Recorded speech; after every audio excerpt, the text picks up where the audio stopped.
Hello everyone, my name is Bahadur Mori and I am an English and SS teacher in Sahajan English Medium School. We continue this video from this point.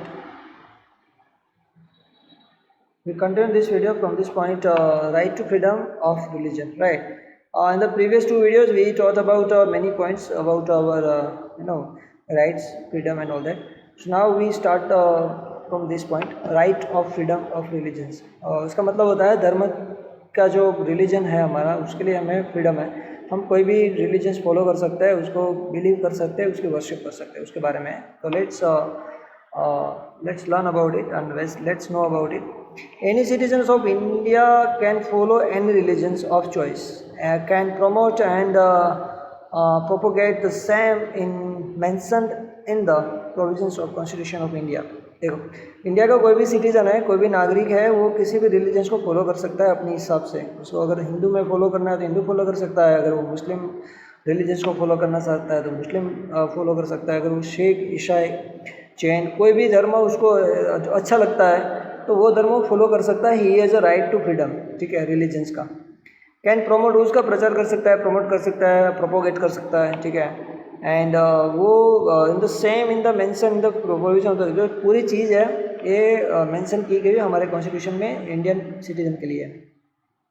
But this right is to be enjoy with in a permission limit so that it does not effect the freedom of public administration, morality and health of the society. देखो, इस religions right to freedom of religions की कुछ conditions है, terms and condition है with in a permissible, जो कुछ limitation होती है, उसी लिमिटेशन के हिसाब से उसको डज नॉट वो उसको फॉलो करना पड़ता है. एंड सो दैट, उसकी वजह से क्या होगा, it does not effect the freedom of public administration. जो लोगों की भलाई के लिए जो काम होता है, जो पब्लिक एडमिनिस्ट्रेशन होता है, उसको इफेक्ट नहीं करेगा. मोरालिटी, जो मोरालिटी और हेल्थ ऑफ द सोसाइटी है, हेल्दी सोसाइटी की जो मोरालिटी रहती है, सोसाइटी के लिए जो अच्छा होना चाहिए, उन चीज़ को ध्यान में रख के right to freedom of religions को आप उसको एंजॉय कर सकते हैं. ऐसा नहीं है कि आप किसी भी एप्लीकेबल करके भैया आपको यही करना है, बस इसी रिलीजन्स को प्रे करना है, आपको सर पे टोपी लगानी है, आपको तिलक कंपलसरी करना है, आपको ये नाम लेना है, आपको वो नाम लेना है. वो नहीं हो सकता. आप खुद कर सकते हो, किसी का फोर्स नहीं कर सकते इन सब. ठीक है, या किसी को डिस्टर्ब नहीं कर सकते, या किसी सिस्टम में आप डिस्टर्बेंस क्रिएट नहीं कर सकते इस सब फ्रीडम की वजह से. ठीक है, तो वो थोड़ा परमिशेबल कंडीशन है, लिमिट्स हैं, वो आपको फॉलो करनी पड़ेगी, तब जाके आप कोई भी रिलीजन्स को आप एंजॉय कर सकते हैं. आप अपने हिसाब से कोई भी रिलीजन्स फॉलो कर सकता है. नेक्स्ट है, नेक्स्ट पैराग्राफ में, the state of Indian does not have any religions of its own. देखो, the state of India, India एक स्टेट है, संघ बोलते हैं जिसको, स्टेट ऑफ इंडिया. जो पूरे स्टेट है, अलग डिफरेंट डिफरेंट स्टेट है, उसको यूनाइट करके इंडिया बना है, आप जानते हैं.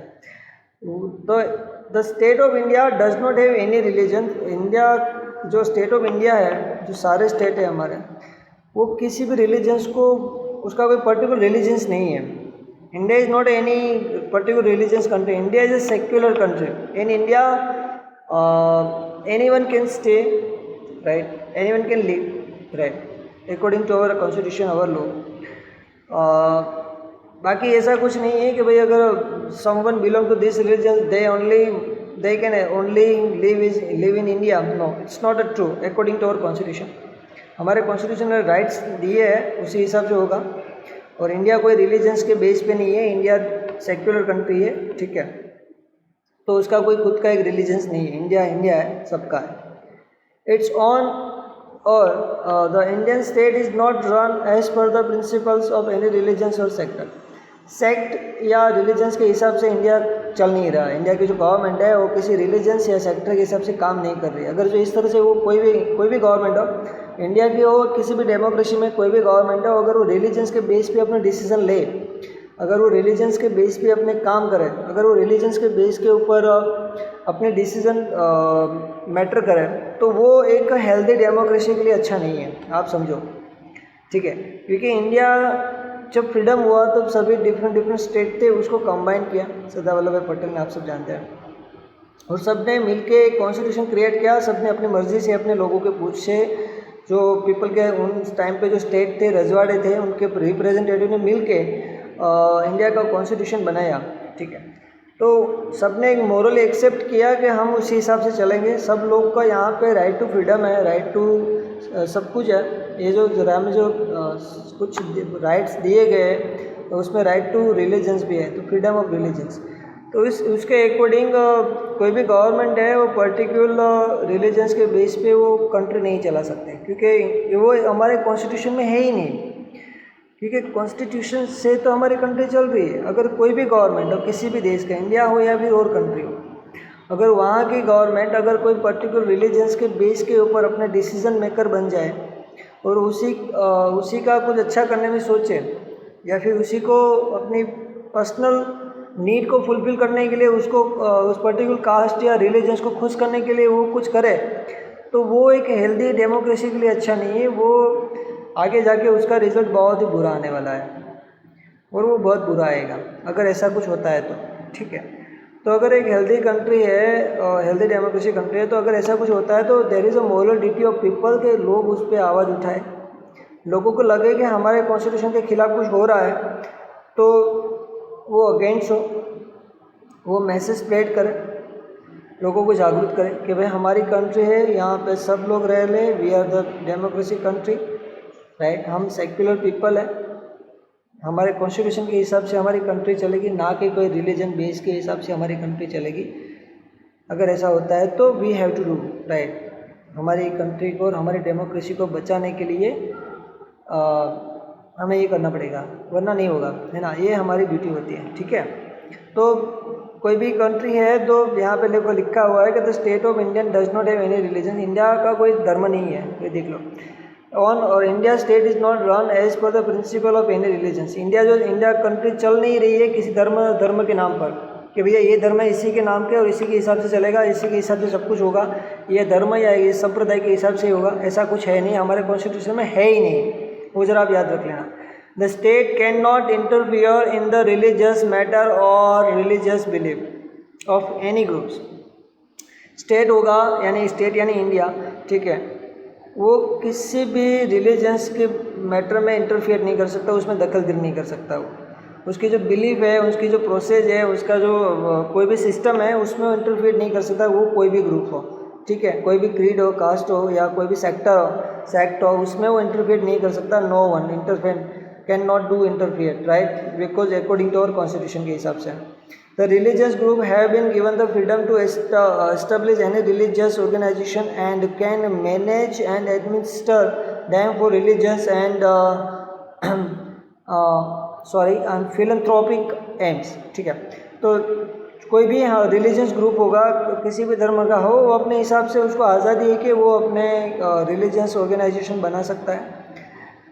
जैसे कि अगर किसी मुस्लिम को मस्जिद बनाने तो बना सकता है अकॉर्डिंग टू द पॉलिसी जो होता है, जो सिस्टम उसको फॉलो करके।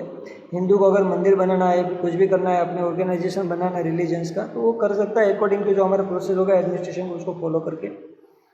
और दूसरे कोई भी धर्म को वो भी कर सकते हैं, मगर उसमें गवर्नमेंट इंटरफेयर नहीं कर सकती है। ठीक है, अगर they doing the against the law तो वो government can be interfere, but against law नहीं है तो वो कुछ नहीं हो सकता, वो नहीं कर सकता, आप उसको मना नहीं कर सकते। ठीक है, अगर सब कुछ सही है तो आप उसको मना नहीं कर सकते। The state can not use the fund collected through public tax और people fund for the benefit and develop of any specific religions and sector.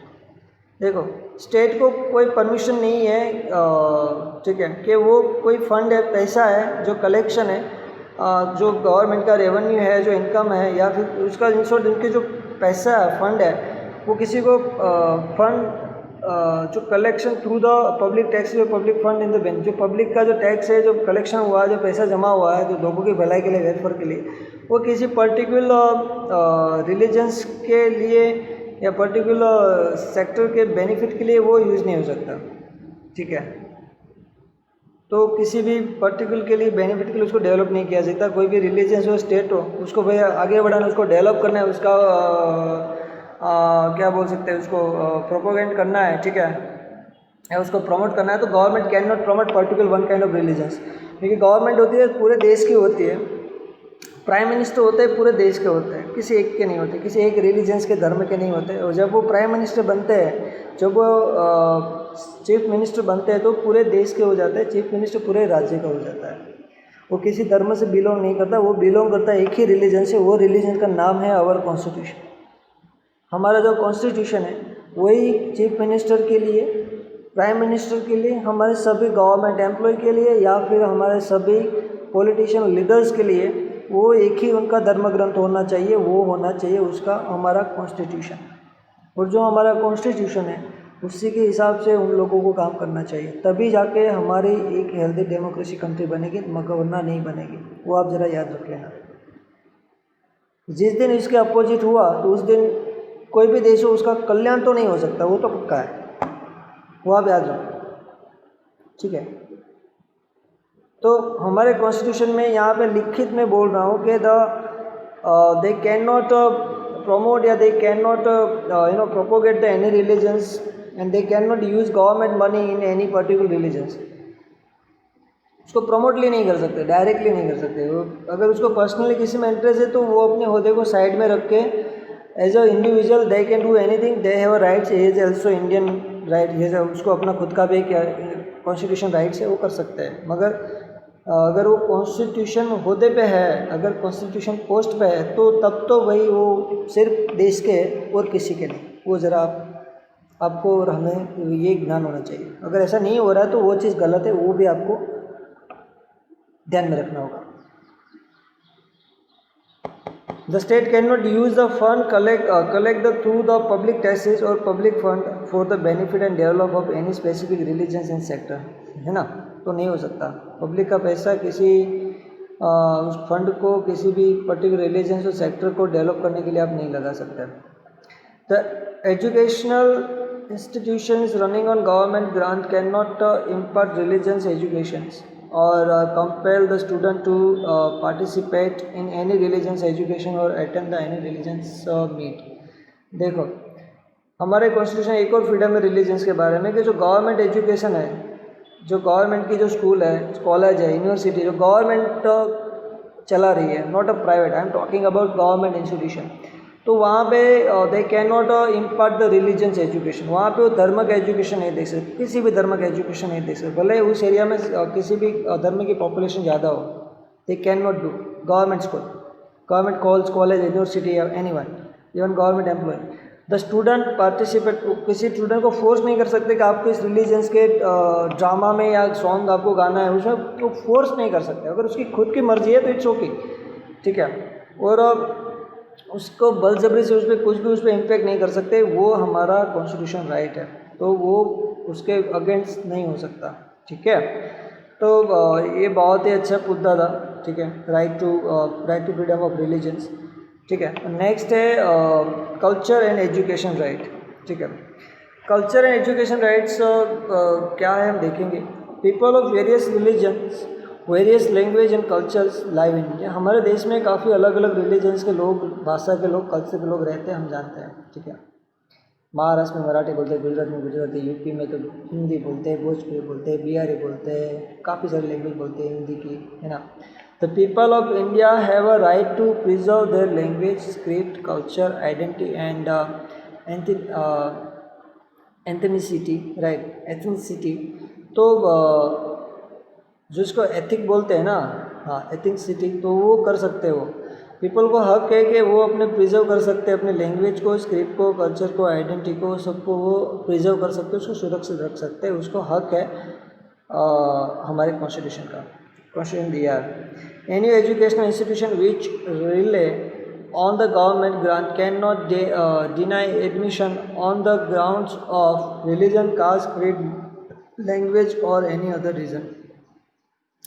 Any education institution, कोई भी एजुकेशन इंस्टीट्यूशन हो, कोई भी यूनिवर्सिटी हो, कोई भी हो जो गवर्नमेंट के थ्रू चल रही हो, गवर्नमेंट की ग्रांट की वजह से, अगर गवर्नमेंट के पैसे की वजह से चल रही हो, ऐसी कोई भी संस्था, इंस्टीट्यूशन, वो can not be can not be deny admission. वो कोई एडमिशन को डिनाई नहीं कर सकते, मना नहीं कर सकते, because of someone belong to this religions, religions के हिसाब से, कास्ट के हिसाब से, क्रीड के हिसाब से या लैंग्वेज के हिसाब से किसी को एडमिशन ना देना, ये हमारे कॉन्स्टिट्यूशन के खिलाफ है, ठीक है। If any individual appeals to vote on the grounds of religion, caste और language, then it's consider as a malpractice as per act 1233, right. Please underline कर लो।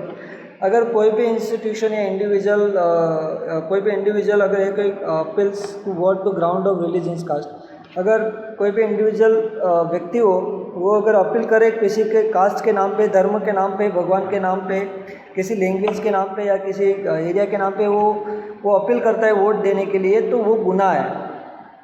उसको मल प्रैक्टिस बोलते हैं, बुरी प्रैक्टिस। मल प्रैक्टिस यानी गंदी प्रैक्टिस, है ना। तो वो अकॉर्डिंग टू अवर एक्ट 1233 के हिसाब से वो एक गुनाह है।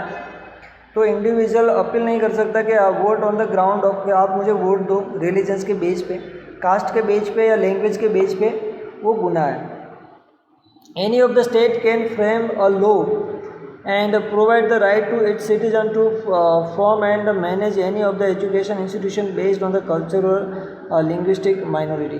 देखो स्टेट जो राज्य होता है अपने हिसाब से एक प्रोविजंस प्रोवाइड कर सकता है सिटीजन्स को कि भाई आप अपने हिसाब से आपकी जो लैंग्वेज है, एजुकेशन सिस्टम है, कल्चर है, आप अपना एजुकेशन सिस्टम या एजुकेशन इंस्टीट्यूशन बना सकते हो बेस्ड ऑन कल्चर, और लिंग्विस्टिक के माइनॉरिटी के हिसाब से बना सकते हो अपना खुद का, ठीक है।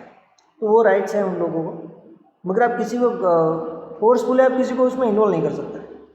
The state shall not discriminate in giving education grant और education scholarship from the state fund to any of the linguistic और रिलीजियस माइनॉरिटी इंस्टीट्यूशन। देखो यही बात है कि स्टेट है ना, कोई किसी भी के साथ भेदभाव नहीं कर सकता एजुकेशन ग्रांट में या फिर एजुकेशन स्कॉलरशिप में, कि वो किसी लैंग्वेज की वजह से या रिलीजन्स की वजह से या माइनॉरिटी की वजह से उसको नाइंसाफ़ी नहीं हो सकती, उसके साथ डिस्क्रिमिनेशन नहीं हो सकता। उसको भी वही राइट्स मिलना चाहिए जो दूसरों को मिलता है स्कॉलरशिप के लिए और एडमिशन के लिए। If the state desire to take over और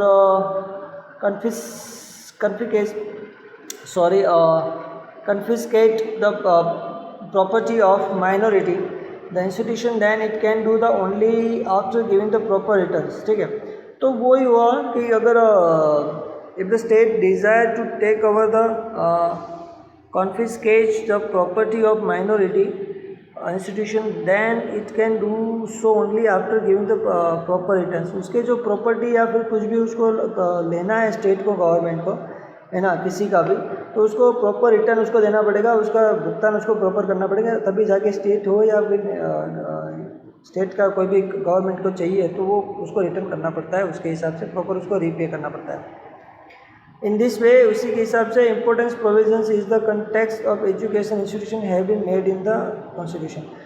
तो बहुत अच्छी तरह से ये जो इम्पोर्टेंस ऑफ प्रोविजंस है हमारे कॉन्स्टिट्यूशन अच्छी तरह से दिए गए एजुकेशन इंस्टीट्यूशन के लिए जो कॉन्स्टिट्यूशन में बनाए गए, ठीक है। So I hope you all got this point, right.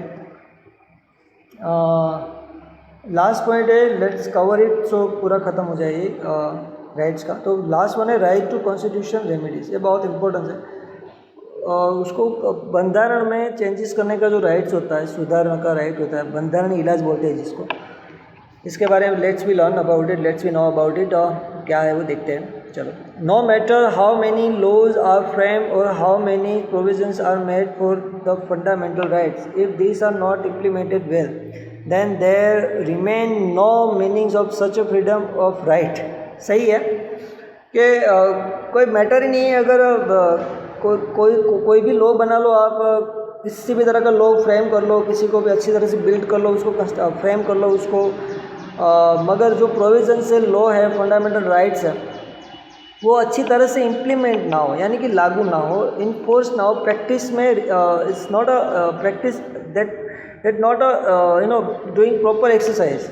अगर अच्छी तरह से एक्सरसाइज ना हो, इम्प्लीमेंट ना हो, तो इसका कोई मतलब ही नहीं बनता है। Then there is doesn't mean that, इसका कोई मतलब ही नहीं कि वो है कि नहीं है। We have lots of right, but if practically we are not enjoy that, so it's not our rights. वो हमारे राइट्स है ही नहीं, है ना। तो it's not a such a freedom, वो उसको हम आज़ादी नहीं कह सकते।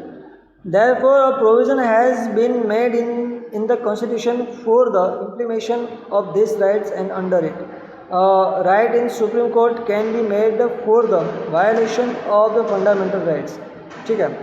तो अगर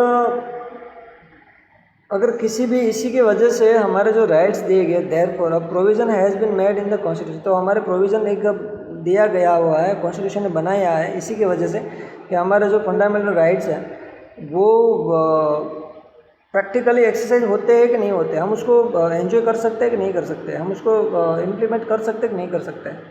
अगर वो नहीं कर पाते तो उसका जो इलाज है, जो रेमेडीज है वो इसमें है। आप देखो, the provision has been made in the constitution, constitution ये बनाया है ऐसा प्रोविज़न फॉर द इम्प्लीमेशन, वो इम्प्लीमेशन करने के लिए ऑफ दिस राइट्स, इस राइट्स को, ठीक है, पूरा राइट टू फ्रीडम है, पूरा है जो हमारा ह्यूमन राइट्स है, ठीक है, एंड अंडर इट, उसके अंडर आता है पूरे के पूरा राइट टू कॉन्स्टिट्यूशन रेमेडीज़ के अंडर आता है। Right writ in the Supreme Court, writ in the Supreme Court can be made for the violation of the fundamental rights। अगर हमारा कोई फंडामेंटल राइट्स है, ठीक है, वो अगर कोई वायलेशन होता है, उसका भंग होता है, तो हम रीट कर सकते हैं सुप्रीम कोर्ट में, डायरेक्टली सुप्रीम कोर्ट में हम रीट कर सकते हैं। Please underline, writ in the supreme court can be made for the violation of the fundamentals, ठीक है, फंडामेंटल राइट्स का भंग होता है, वायलेशन होता है, तो हम डायरेक्टली रीड कर सकते हैं सुप्रीम कोर्ट में। सुप्रीम कोर्ट में जा सकते हैं कि हमारा मेरा राइट्स है, right to religions, right to freedom, right to culture, कोई भी राइट्स हो अगर वायलेशन होता है, उसका भंग होता है, तो हम सुप्रीम कोर्ट में रीट कर सकते हैं। रीट यानी हम दावा कर सकते हैं, अर्जी कर सकते हैं, इन शॉर्ट न्याय मांग सकते हैं, in short. This right has been accepted as the right to constitution remedies, तो ये जो राइट है, right to constitution remedies, this right has been accepted the right to constitution remedies, ये कॉन्स्टिट्यूशन रेमेडीज़ का जो राइट्स है इसको accept किया गया as a rights of constitution remedies. The supreme court play an important role in protection in the fundamental right. Please underline कर लो इसको, supreme court है हमारे फंडामेंटल राइट्स के प्रोटेक्शन का सबसे इम्पोर्टेंट काम करता है, क्योंकि वो फ्रीडम पिलर है, आज़ाद है, वो किसी के अंडर में नहीं आता है, he has some more power, right, तो उसको इसीलिए उसको सेपरेट रखा गया है ताकि पॉलिटिशियन और जो दूसरे सिस्टम है उसमें इन्फ्लुएंस ना करे उसको। मगर अभी तो कुछ कह नहीं सकते, क्या हो सकता है आगे देखते हैं। The supreme court play an important role in the protection of fundamental rights and for this if the court find it necessary then it can give order and instruction to decree। तो इसका मतलब ये होता है कि अगर उसको देखा गया कि भैया फंडामेंटल राइट्स का कुछ इशू है, कुछ वायलेशन हुआ है, तो कोर्ट भी ऑर्डर दे सकता है उस राइट्स को कंप्लीट करने के लिए। The apex court is a wasted with the power given by the constitution. Please ज़रा इसको अंडरलाइन कर लो, एपेक्स कोर्ट यानी सुप्रीम कोर्ट ही होता है, ठीक है, सुप्रीम कोर्ट में एपेक्स कोर्ट यानी सबसे ऊंची कोर्ट कहते हैं। Is a wasted with the power given by the constitution, constitution ने सबसे ज़्यादा पावर दिया है इसको, इस बारे में सुप्रीम कोर्ट को। Nobody can oppose it, जो भी सुप्रीम कोर्ट का फैसला होगा नो वन कैन अपोज, कोई भी इसका विरोध नहीं कर सकता, उससे फाइनल डिसीजन हो जाएगा, सुप्रीम कोर्ट ने कह दिया वो फाइनल हो गया। If any person puts a complaint against any state for the violation of any fundamental rights then the supreme court can exercise its right. अगर किसी भी स्टेट ने किसी भी फंडामेंटल राइट्स को भंग किया है तो सुप्रीम कोर्ट उसको फंडामेंटल राइट्स के हिसाब से सुप्रीम कोर्ट उसको एक्सरसाइज करा सकते हैं, उसको सही करा सकते हैं, और उसके अगेंस्ट जिसने फंडामेंटल राइट्स का वायोलेशन किया है उसके अगेंस्ट वो जुडिशरी भी प्रोसेस हो सकता है और उसको वो सेंटेंस भी कर सकता है। प्लीज़ अंडरलाइन कर लो, ये बहुत इंपॉर्टेंट लाइन है। Doctor Baba Saheb Ambedkar has consider this right as a soul of the constitution. ज़रा इसको अंडरलाइन कर लो, doctor Baba Saheb Ambedkar the great man, उसने इस जो है राइट टू कॉन्स्टिट्यूशन रेमेडीज़ उसको सोल ऑफ द कॉन्स्टिट्यूशन कहा, यानी कि बंधन की आत्मा कहा, कि जो हमारे जो राइट्स ऑफ हमारे जो फंडामेंटल राइट्स है उसका जो प्रोटेक्शन है उसको जो उसके जो उपाय है जो सुप्रीम कोर्ट एपिक्स कोर्ट करती है, तो इसको डॉक्टर बाबा साहेब आम्बेडकर ने सोल ऑफ कॉन्स्टिट्यूशन कहा है कि ये बंधन की आत्मा है। जो ये जो वाला है 6 point right to constitution remedies, this is the soul of constitution according to doctor Baba Saheb Ambedkar, ठीक है, उसने कंसिडर किया है कि ये सोल ऑफ कॉन्स्टिट्यूशन है। The parliament can hand over the power of giving such a order to any of the court, right, ये parliament कर सकता है, can hand over the power of giving such a order to any of the court if the state legislative assembly frame any law which violate the fundamental right और not in concave of in then the supreme court can stop the state. देखो, अगर कोई state हो या कोई राज्य है को अगेंस्ट द फंडामेंटल राइट्स के अगेंस्ट वायोलेशन करता है, कोई लॉ क्रिएट करता है या फिर कोई प्रोविजंस क्रिएट करता है, तो वो सुप्रीम कोर्ट डायरेक्टली उसको बैन कर सकती है। अगर लगे कि कुछ this is opposite against the constitution, तो पूरी सिस्टम को भी सेंट्रल गवर्नमेंट उसको बैन कर सकती है और उसको गवर्नमेंट को ही कैंसिल कर सकती है, स्टेट की गवर्नमेंट को। वो भी राइट्स है सुप्रीम कोर्ट के पास और सेंट्रल गवर्नमेंट के पास। अगर उसको लगे कि वायोलेशन कॉन्स्टिट्यूशन का वायोलेशन हो रहा है, फंडामेंटल राइट्स का वायोलेशन हो रहा है, तो ये हो सकता है। Thus, this right provides an opportunity to any of the citizens to approach court for violation fundamental right। तो देखो, कोई भी सिटीजन्स को राइट्स है कि वो अपने फंडामेंटल राइट्स अगर वायलेशन होता है किसी भी सिटीजन्स के, किसी भी रिलीजन्स, कार्ड, क्रिस्ट, इट डजेंट मैटर, तो कोई भी जा सकता है सुप्रीम कोर्ट में अपने फंडामेंटल राइट्स की सुनवाई करने के लिए। ठीक है, the constitution provide the fundamental right to the Indian citizens. सबको इंडियन सिटीजन को प्रोवाइड किया गया। जो भी इंडियन सिटीजन्स है वो उसके पास फंडामेंटल राइट्स है according to Indian constitution. This right are given in against the government, centre and state. ठीक है, this rights are given against the government, ये गवर्नमेंट के अगेंस्ट होता है। The fundamental rights are applicable to all it's citizens at all the times. ये जो fundamental rights होता है इंडियन के सभी सिटीजन पे एप्लीकेबल होता है और हमेशा होता है, but can be suspended during the time of emergency. Please underline कर लो कि ये फंडामेंटल राइट्स होता है सिर्फ इमरजेंसी के टाइम पे सस्पेंड होता है। उसको सस्पेंड कर दिया जाता है जब इंडिया में इमरजेंसी हो, कोई फ्री इमरजेंसी, आपको पता है फाइनेंशियल इमरजेंसी है, कॉन्स्टिट्यूशन इमरजेंसी है। ठीक है, तो या फिर नेशनल इमरजेंसी है, तो उस टाइम पे इमरजेंसी के टाइम पे हमारे फंडामेंटल राइट्स सस्पेंड किए जाते हैं। No state can form any law which take away the fundamental rights of the citizens। कोई भी स्टेट किसी प्रकार का लॉ नहीं बना सकता जो किसी सिटीजन्स का फंडामेंटल राइट्स के खिलाफ हो, उसके राइट्स के अगेंस्ट हो। कोई भी स्टेट हो वो उसके अगेंस्ट, किसी भी व्यक्ति या इंडियन सिटीजन के अगेंस्ट उसका जो फंडामेंटल राइट्स है उसके अगेंस्ट हो, तो ऐसा कोई भी लॉ वो क्रिएट नहीं कर सकता कोई भी state. It's not allowed in our constitution, right. So I hope you all got point from my side. We will take next point on at this point, fundamental duties। हमारी fundamental duties क्या है वो हम देखेंगे next videos में। ठीक है, so please stay home, stay safe, take care of yourself, have a nice day, bye।